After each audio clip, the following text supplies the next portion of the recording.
சிந்துபகல் கிச்சனுக்கு வணக்கம் ஃப்ரெண்ட்ஸ். இன்றைக்கி நம்ம இஞ்சி டீ வந்து எப்படி வந்து சூப்பராக பண்ணுறதுன்னு பார்க்கலாம். அதுக்கு நான் வந்து இஞ்சியை வந்து நல்லா துருவி வந்து எடுத்து வச்சுருக்கேன்.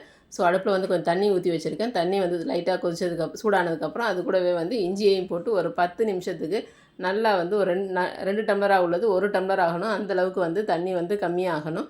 ஸோ நல்லா கொதிக்கட்டும். ஒரு 5 மினிட்ஸ் வந்து கொதிச்சதுக்கப்புறம் வந்து என்ன பண்ணலான்னா, நம்ம வந்து ஸ்டவ்வை ஆஃப் பண்ணிடலாம். ஆஃப் பண்ணிவிட்டு நமக்கு தேவையான அளவுக்கு ஒரு லெமன், அந்த டேஸ்ட்டுக்கு தகுந்த மாதிரி நீங்கள் வந்து தேன் சேர்க்குறதுனால தேன் சேர்த்துக்கலாம், இல்லை லெமன் சேர்க்குறதுனால லெமன் சேர்த்துக்கலாம். நான் வந்து லெமன் தான் இன்றைக்கி வந்து டேஸ்ட்டுக்கு வந்து சேர்த்துருக்கேன்.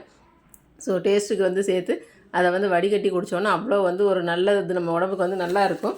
இது வந்து தொண்டை கரகரப்புக்கு மட்டும் இல்லாமல் நமக்கு வந்து நெஞ்சு எரிச்சல் என்ன இருந்தாலும் வந்து ரொம்ப வந்து நல்லாவே வந்து ஒரு தீர்வு கிடைக்கிற ஒரு டீ இது.